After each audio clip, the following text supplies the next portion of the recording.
உலகத்தமிழ் உறவுகளுக்கு ஈஸ்வரின் அன்பான வணக்கங்கள். இன்னைக்கு பரபரப்பாக வந்த வைரல் வீடியோ நீங்க பார்த்திருப்பீங்க சமூக வலைத்தளங்கள்ல. சவுக்கு மீடியா என்ற ஒரு வலைவலியை நடத்தி கொண்டிருக்கும் சவுக்கு சங்கருடைய வீடு சூறையாடப்பட்டு இருக்கிறது அப்படின்றத நம்ம செய்திகள்ல பார்க்க முடிஞ்சது.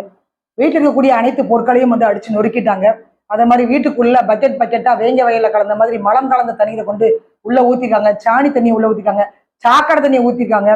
ஸோ ஒரு இடத்துல அவங்க வீட்டுல அவங்க உட்கார முடியாத அளவுக்கு எல்லா பொருளையும் அடிச்சு நொறுக்கிட்டு உள்ள ஃபுல்லா தண்ணியை ஊத்திட்டு வந்துட்டாங்க. யாரு அப்படின்னு கேட்டீங்கன்னா துப்புரவு தொழிலாளர்கள் என்று சொல்லக்கூடிய நபர்கள். ஏன்னா அந்த ட்ரெஸ் கோட்ல தான் அவங்க இருக்கிறாங்க. அதுவும் இல்லாம சவுக்கு சங்கர் வீட்டுல இல்ல, அவங்க அம்மா இருக்காங்க, வயதான பெண்மணி. அவங்க கிட்ட போனை பிடுங்கி சவுக்கு சங்கருக்கு வீடியோ கால்ல பேசி மிரட்டல் கொடுத்துருக்காங்க. அவர் ரெக்யூஸ்டா சொன்னதுக்கு பிறகு அவங்க அம்மாவை மட்டும் விட்டுருக்காங்க. ஏன்னா அவங்க அம்மாவும் தாக்கி இருப்பாங்க. ஸோ இது நிச்சயமாக காவல்துறை சொல்லாம இவங்களுக்கு இந்த வீட்டோட அட்ரஸ் தெரிஞ்சிருக்காது. அதனால காவல்துறை இதுல சம்பந்தப்பட்டு இருக்குது. அதே மாதிரி இது வந்தது துப்புரவு தொழிலாளர்களா இல்ல அந்த வேடத்துல ஆளுங்கட்சியுடைய நபர்கள் வந்தாங்களா அப்படின்றது காவல்துறை தான் விசாரிக்கணும். ஆனா காவல்துறை தான் தகவல் கொடுத்து இவங்க உள்ள வந்தாங்கன்னா காவல்துறை எப்படி விசாரிப்பாங்க நமக்கு தெரியல. சோ இப்படிதான் சவுக்கு சங்கர் பேட்டி கொடுத்திருக்கிறாரு. நாம உண்மையில தமிழகத்துலதான் இருக்கிறோமா இல்ல குஜராத், பீகார், உத்தரப்பிரதேச மாநிலத்துல வாழ்ந்துட்டு இருக்கோமான்னு தெரியல. அவர் ஏதாவது அப்படி பேசியிருந்தாரு, துப்புரவு தொழிலாளர்களை பற்றி அவர் பேசியிருந்தாருன்னா அதை நீங்க காவல் நிலையத்துல புகார் கொடுக்கலாம். அதையும் தாண்டி நீங்க நீதிமன்றம் போலாம். சட்ட ரீதியா அவர் மீது நீங்க வழக்கு தொடுத்துக்கலாமே தவிர அதை விட்டுட்டு வீடு தேடி இந்த மாதிரி சாக்கடை தண்ணியை ஊத்துறது, மலம் கலந்த தண்ணியை ஊத்துறதெல்லாம் உண்மையிலே வன்மையா கண்டிக்கக்கூடிய ஒரு விடயம் இது. இதை யாருமே ஏற்றுக்கொள்ள முடியாது. அப்படி ஒரு விடயம் இன்னைக்கு நடந்திருக்குது. சவுக்கு சங்கரை பொறுத்த வரைக்கும் பாத்தீங்க அப்படின்னா அவருடைய பேக்ரவுண்ட் உங்களுக்கு நிச்சயமாக தெரிஞ்சிருக்கும். கொஞ்ச நாளைக்கு முன்னாடிதான் சிறைச்சாலையில இருந்து வெளியில வந்தாரு. எதுக்காக சிறைச்சாலைக்கு போனாருன்றதும் தெரிஞ்சிருக்கும். என்னன்னா காவல்துறையில் இருக்கக்கூடிய பெண்கள்லாம் போஸ்டிங்காக அட்ஜஸ்ட்மெண்ட் பண்ணுவாங்க அப்படின்ற மாதிரி அவர் காவல்துறையில் இருக்கக்கூடிய பெண்களை இழிவாக பேசினாங்க அப்படின்னு சொல்லிட்டு காவல்துறையில் இருக்கக்கூடிய ஒரு பெண்மணி புகார் கொடுத்து அவரை உள்ள தூக்கி போட்டாங்க. அவர் பேசுற தவறு இதை ஏத்துக்கவே முடியாது அப்படின்னு சொல்லியிருந்தாங்க.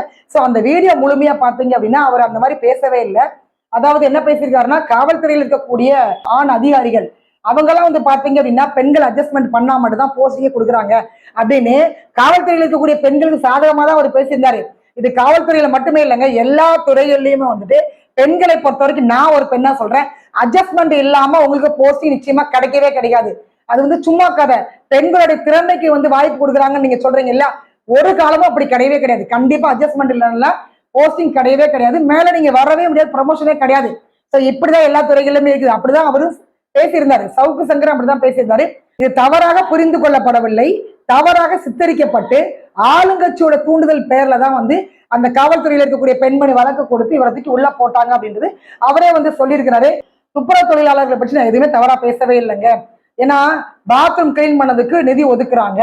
ஸோ பாத்ரூம் கிளீன் பண்ண ஒதுக்கக்கூடிய அந்த நிதியில ஊழல் நடந்திருக்குது, மிகப்பெரிய ஊழல் நடந்திருக்குது. கான்ட்ராக்ட்ல யாரு பண்ணிருக்காங்கன்னு பாத்தீங்கன்னா காங்கிரஸோட மாநில தலைவர் செல்வ பெருந்தகை இதை பண்ணிருக்கிறாரு. இவரோட நிறைய லிங்க் எல்லாம் இதுல இருக்குன்ற மாதிரி ஒரு ஓப்பன் ஸ்டேட்மெண்ட் மீடியால உட்காந்து பேசியிருக்காரு. அது சவுக்கு மீடியாவோ வேற மீடியாவோ அதுல துப்புரவு தொழிலாளர்கள் இதுல பாதிக்கப்படுறாங்கன்ற மாதிரி அவங்களுக்கு சாதகமா தான் நான் பேசினேங்க. ஆனா எப்படி அவங்க வீடு தேடி அடிப்பாங்க, அடிச்சு நொறுக்குவாங்க, இவங்க பண்ணவே இல்லை. துப்புரவு தொழிலாளர்கள் வீட்டுக்குள்ள வரல, இது ஆளுங்கட்சி ஏற்பாடு பண்ணி அவங்க நபர்கள் தான் உள்ள வந்தாங்கன்ற மாதிரி அவரும் பேட்டி கொடுத்திருக்காரு. சமூக வலைதளங்கள்ல முழுவதுமாக துப்புரவு தொழிலாளர்கள் அப்படின்னு யாருமே அந்த வார்த்தையை பயன்படுத்தவே இல்லை. அதற்கு மாறாக ஆளுங்கட்சியில் உள்ள நபர்கள் தான் இதை பண்ணிருக்காங்க. ஏன்னா இவங்களுக்கெல்லாம் இது கைவந்த கலை. இது அந்த காலத்துல இருந்து இந்த காலம் ஜெயலலிதா அம்மாவோட சேலை இழுத்து பிடிச்சு இழுத்தாங்க இல்லையா, அதுல இருந்து இது வரைக்குமே பாத்தீங்கன்னா இவங்களுக்கு இதெல்லாம் அத்துப்படி அப்படின்ற விமர்சனத்தையும் நம்ம சமூக வலைதளங்கள்ல பார்க்க முடிஞ்சுது. சவுக்கு சங்கரை பொறுத்த வரைக்கும் 2021க்கு முன்னாடி நீங்க பாத்தீங்க அப்படின்னா அவரும் ஃபெலிக்ஸ் ஜெரால்டு நெட்ஃபிளிக்ஸோடைய அந்த நிறுவனர் 2 பேரும் அடிச்ச கூத்த பார்த்தீங்க. உண்மையில காது கொடுத்து கேட்க முடியாது. அந்த அளவுக்கு டிஎம்கே இருக்கக்கூடிய தொண்டர்கள் கூட சிங்சாங் போட்டிருக்க மாட்டாங்க, சொம்பு தூக்க மாட்டாங்க. நம்முடைய முதல்வர் அப்பாக்கு இவங்க 2 பேரும் சேர்ந்து அந்த அளவுக்கு சொம்பு தூக்கினாங்க. காவடிலாம் எடுத்து கரகம்லாம் ஆடிட்டு இருந்தாங்க. ஸ்டாலின் வந்தா அது நடந்துரும், ஸ்டாலின் வந்தா இது நடந்துரும், பாலாரும் தேனாரும் தமிழகத்துல ஓடு, நீங்க வேணா பாக்குறீங்களா, நீங்க அவர் எப்படி ஆட்சி நடத்துவார் தெரியுமாங்க அப்படின்ற மாதிரி சவுக்கு சங்கர் அடிச்ச கூத்துக்கு அளவே இல்லாம இருந்ததுங்க. அப்படிப்பட்ட சவுக்கு சங்கர் தூக்கி உள்ள வச்சது ஆளுங்கட்சி தான். அதே மாதிரி ஃபெலிக்ஸ் ஜெரால்ட தூக்கி உள்ள வச்சதும் அவங்கதான். ஸோ அவங்களுடைய மனைவி சமூக வலைத்தளங்கள்ல பகிரங்கமாக மன்னிப்பு கேட்டு ரொம்ப கேவலம் அசிங்கமான ஒரு விடயங்க மன்னிப்பு கேட்டு அவரை வெளியில கூட்டு வந்தாங்க. அவரு வாய் வைக்காத கட்சியே கிடையாதுன்னு சொல்லலாம்.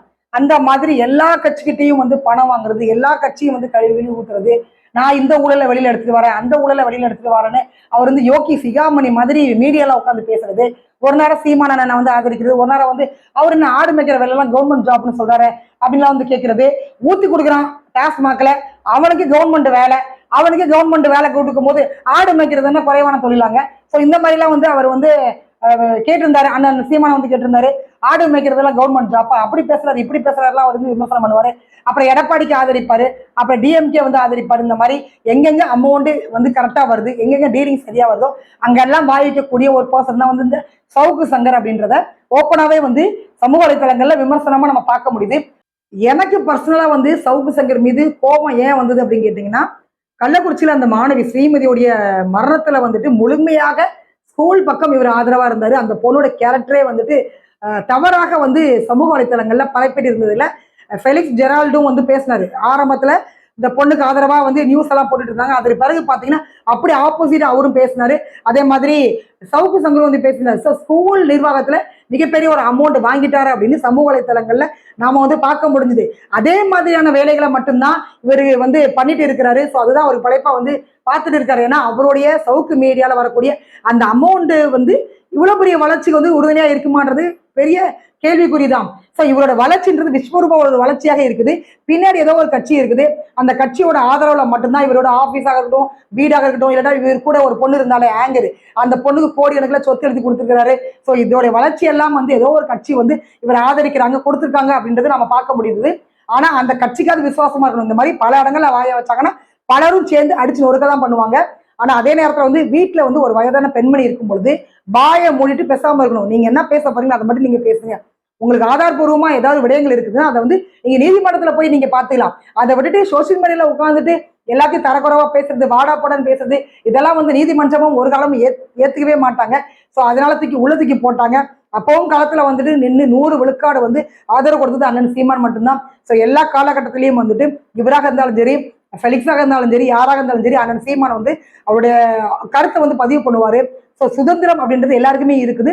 அவங்க கருத்தை வந்து அவங்க பதிவு பண்ணட்டும், என்ன அவர் பேசுறாருன்னா பரவாயில்ல அப்படின்னு சொல்லிட்டு அவங்களுக்கு ஆதரவாக பேசினாரு. இவர் சிறைச்சாலையில இருந்து வெளியே வருவதற்கு 100 விழுக்காடு முழுமையான காரணம் யாரும் பார்த்தீங்கன்னா அண்ணன் சீமான் மட்டும் அப்படின்னா நிச்சயமாக நான் சொல்லுவேன். அது மாதிரி இப்ப நடந்த சம்பவத்துக்கும் கண்டிப்பாக கண்டனம் தெரிவிச்சிருப்பாங்க. நாம் தமிழர் கட்சி எல்லாருமே வந்து கண்டனம் வந்து தெரிவிச்சிருக்கிறாங்க. ஸோ என்ன ஒரு முரண்பாடு இருந்தாலும் சரி நீதிமன்றம் வாயிலாக நீங்க வந்து அதை பார்க்கலாமே தவிர அதை விட்டுட்டு இப்படி வந்து வீட்டை வந்து அடிச்சு நொறுக்கிறது அப்படின்றது தவறான ஒரு அணுகுமுறை. நாம வந்துட்டு உத்தரப்பிரதேசம், பீகார், குஜராத் மாதிரியான பாஜக ஆளக்கூடிய மாநிலங்களை நம்ம வாழல. நாம வந்து முதல்வர் அப்படின்னு கூட நம்ம சொல்ல வேண்டாம், அப்பா. சோ ஜெயலலிதா அம்மா எப்படி அம்மாவோ அதே மாதிரி முதல்வர் ஸ்டாலின் அவங்க வந்துட்டு நமக்கெல்லாம் அப்பா. அந்த அப்பா ஆளக்கூடிய ஒரு மாநிலத்தில் நம்ம வாழ்ந்துட்டு இருக்கிறோம். பெரியார் வாழ்ந்த மண்ணுது, திராவிட மாடல் ஆட்சி நடக்கு, சமூக நீதி காத்த ஒரு மண்ணுது. சவுக்கு சங்கரை பொறுத்த வரைக்கும் ஒரு பிற்படுத்தப்பட்ட சமுதாயத்தை சார்ந்தவர் தான். தொடர்ச்சியாக அவரை வந்து சிறைச்சாலையில போடுறது, இந்த மாதிரி அவர் மீது வந்து கொலைவெறி தாக்க இதெல்லாம் நடக்கிறத பார்க்கும்பொழுது உண்மையிலே முதல்வர் அப்பாவுக்கு வந்து இதெல்லாம் தெரியாது நான் நினைக்கிறேன். அவருடைய காதுக்கு போன நிச்சயமாக ஒரு காலமும் அவர் வந்து ஏத்துக்கவே மாட்டாரு. 2021க்கு பிறகு பாலாறும் தேனாரும் தமிழகத்துல ஓடிட்டு இருக்கிறத நம்ம பார்த்துட்டு இருக்கோம். பாலாறும் தேனாரும் ஓடினது அந்த ஆத்துல தான் குளிச்சுட்டு வந்து பேசிட்டு இருக்கேன். ஸோ கண்டிப்பாக சவுக்கு சங்கருக்கு ஒரே ஒரு விடயம் ஞாபகப்படுத்த, நீங்க நேரடியாக வந்து முதல்வர் அப்பாவை போய் பாருங்க. நீங்க ஒரு நல்ல ஒரு நீதி நியாயம் வந்து இதுல கிடைக்கும் அப்படின்னு நான் நினைக்கிறேன். சோசியல் மீடியால எதை பேசணுமோ அதை மட்டும் தான் பேசணும். அதை தாண்டி வந்துட்டு உங்களுக்கு வாய் இருக்கு, உங்களுக்கு பேச தெரியும் அப்படின்றதுனால அமைச்சர்களையும் சட்டமன்ற உறுப்பினர்களையும் கண்ட மேனிக்கு நீங்க பேசிட்டு இருந்தீங்க அப்படின்னா நிச்சயமாக இதெல்லாம் நடக்கும், இதுக்கு மேலேயும் நடக்கும். உங்களுக்காக இல்லைன்னா கூட உங்க அம்மாவுக்காக வாயை மூடிட்டு எதை பேசணும் அதை மட்டும் நீங்க பேசுனீங்கன்னா ரொம்ப ரொம்ப ஆரோக்கியமா உங்க வாழ்க்கை போயிட்டு இருக்கும் அப்படின்னு நான் நினைக்கிறேன். ஏன்னா ஒரு கட்சிக்கு விசுவாசமா இருக்கணும், இல்ல மக்களுக்கு விசுவாசமா இருக்கணும். நீங்க ரெண்டுக்குமே விசுவாசமா இல்லை அப்படின்னா உங்களுடைய நிலைமை வந்து ரொம்ப கவலைக்கிடமாக இருக்கும் அப்படின்றத நான் வந்து தெரியப்படுத்த விரும்புறேன். நன்றி, வணக்கம்.